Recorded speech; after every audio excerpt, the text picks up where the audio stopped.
Act.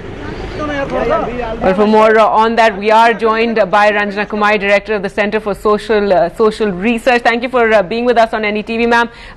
Extremely controversial amendments proposed to the marriage laws, and obviously, as we've seen in the cabinet as well, it's been discussed at length. We don't have the full details, but it's now been referred to a group of ministers, so that gives you an idea of the different opinions and how controversial it is.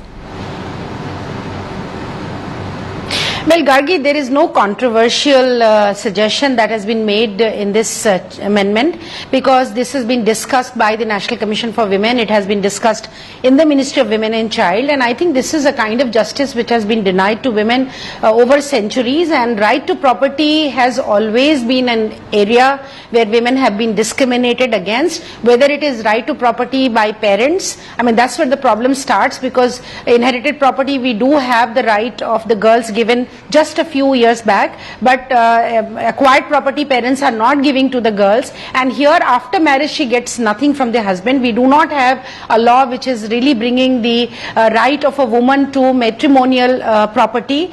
So in that sense, women remain without any asset and resources to be able to look after themselves and their children, and that an alimony always is contested in the court, which is always much less amount than what can really cover the expenses for a woman and her children. So somehow, you know, society is, and whole right to property area has been engineered in such a way that women neither get any right in their own home and their own family. Boys get it, girls don't get it, and after marriage she has again no right. So, you know, this is something which has to be changed. It needs to be changed.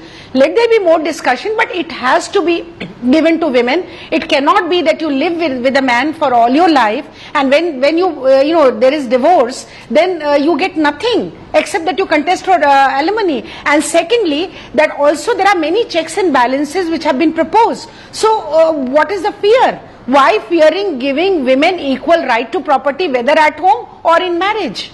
Right, ma'am, but you have to admit it is controversial in the sense that there are many men who fear harassment due to this, and of course I'd agree with you on several fronts as far as this goes, but if you look at the other side, we're showing protests that are taking place outside 7RCR, even as that meeting was taking place, and many people holding up posters saying that, you know, don't penalize the man. What would you say to something like that?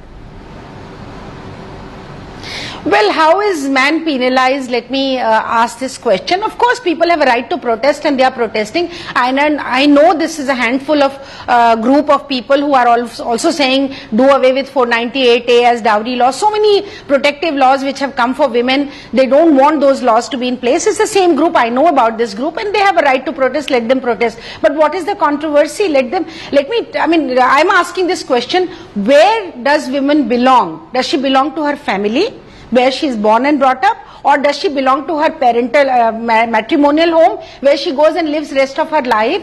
Or where does she belong? Where is her property? Where is her asset? Does she get any share anywhere without going to the court and contesting for her alimony, or contesting with her brother to get a share from parental property? If shouldn't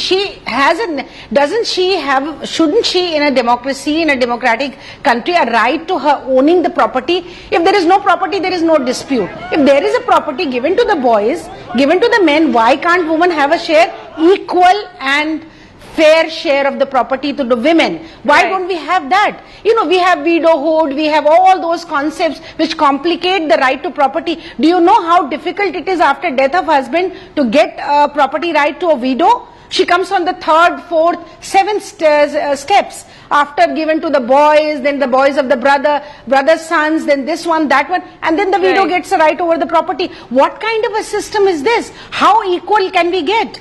Why should women not get equal right to property wherever? Let the parents give the equal right. Whatever property, inherited, owned, acquired, and same in the in-laws' place. Right. Shouldn't that property be given to will that not be given to the son of the same wife? Then why not her? I mean, I don't understand what kind of a debate is going on in the country. Matrimonial right to property is our right and should be given to the women. All right, Ranjana Kumari, I'll have to leave it there. Thank you so much for being with us, and we're definitely going to hear a lot more on this issue. As we said, this proposal has now been handed over to the group of ministers, so clearly a lot of discussions ahead. Well, now for our special series on the water crisis in India. Gurgaon, on the outskirts of Delhi, is termed the Millennium City. But when it comes to resources and infrastructure, the situation is very different. While there's a construction boom there, NDTV has found that groundwater is being illegally extracted for private builders and contractors, and this in turn is leading to a rapidly declining water table. Siddharth Pandey reports.